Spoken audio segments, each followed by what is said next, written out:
Hey, this is Craig here. This is just a short PS to the SmartSheet tutorial that you watched in terms of how to use it on a computer or your laptop. If you haven't watched that tutorial, please watch it first.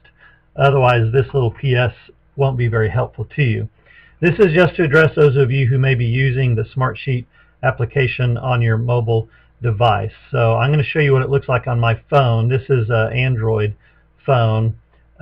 So depending on your screen size and whether you've got Apple or Android or other, you may have some different ways that it looks or it functions on your mobile device. So this is one look at how the SmartSheet app might look on a mobile device. Okay, and so many people have found it useful to use the app on mobile devices. On your computer, you just probably log in with your browser. But on your mobile device, probably you want to use the app. So let's open up the app here, and I'll show you what it looks like on my phone. Let me say first of all that if you use the app with the training credentials that we gave you that give you access to those training and practice pages, then the next time you open up the app, it's just going to automatically log you in. And if you need to log in with your actual email to get access to your projects pages, you'll probably need to come in here to the app and sign out and then sign back in. Okay? I hope that makes sense. So let's say I'm signed in now, and let me just show you what this looks like on my phone with the funds tracking as an example. All right. The first thing to notice is you may need to change the view from list to grid. Some people, when it first opens up for them, it's in this list view, see in the middle of the screen, and you don't get anything. So I had to change it to grid in order for it to show me everything. But you can see just pretty quickly that the look on my phone is pretty much the look you see on a computer, just it's kind of compacted because of the smaller screen. But I can see the budget and how much we've spent and remaining balances. So that all is pretty easy to see. And then you've got the same things down here as you do on your computer. So you can watch that tutorial to know how to use this, but you get the same look. Now, here's where it's going to be different. So let's say I want to enter an expense on row 34 here. So I'm going to click row 34 to open it, and what I get is a view of the whole column. So all these headings on the left are column headings. All right. So I can still do everything I need to do, but you just have to remember what you're seeing on the left are the headings for every column in the sheet. Okay. So again, let's scroll down and let's enter an expense. I'm going to pick the date. Let's just say it's the 16th. Okay. I can still make a note. So test from Craig's phone. All right. Then I can still, if it's an expense, I do that. If it's an exchange, I do that. You see, you've got all the choices here, but the expenses are first. So let's say it's an expense in local currency. I'm on site, and I just say it was 34. And I've got to pick an expense category, but on my phone the drop down works fine. Let's say it's food, and that's all I got to do. So I go back up to the right hand corner and I hit save,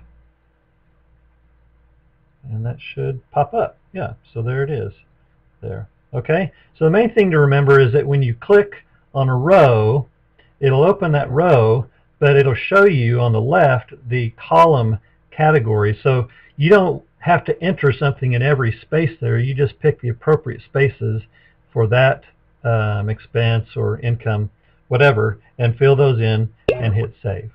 Okay, so that's pretty, once you see what it's doing, then it should be pretty easy to enter the data. And you can see the same thing then on the record journal. If we open that up, it's open in the grid view. That's what I need.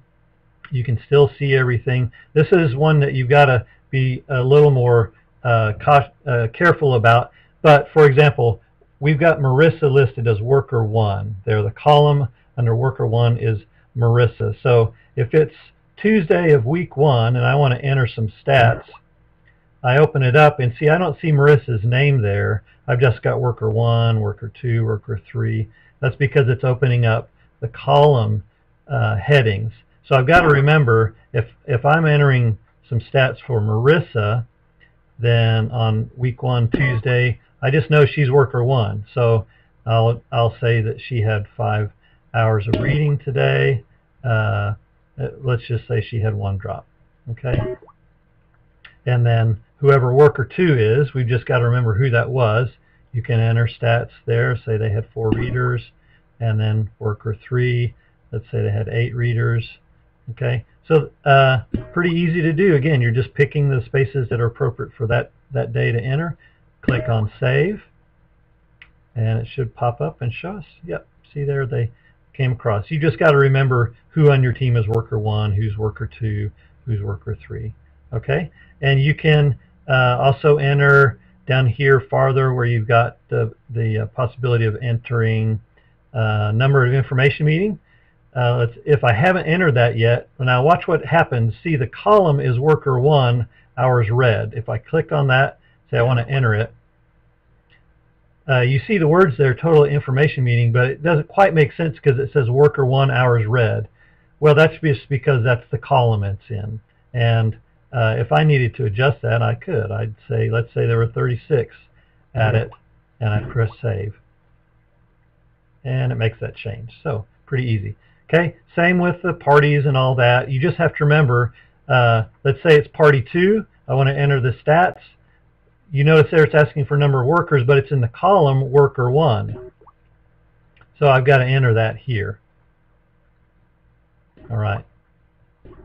Well, you can play around with it some on your phone. You're not going to break anything, but you just have to remember it looks a little bit different. Same with entering reader names. I can come in here and enter a new reader name. If I click on Lupe there, you can see how it's entered on worker 1 and project day, just because that's the name of that column there. But if I want to enter a new worker, say it's Jose H, and let's say he reads with Marissa. Okay, and that's all I need. And then it should show up there, and that should have adjusted the total number of our readers, which it did. Now it's 4. Okay, well, I hope that helps. You just play around with it some, use the app, and let us know what's working and what's not working for you. All right, hope this is helpful. Bye-bye.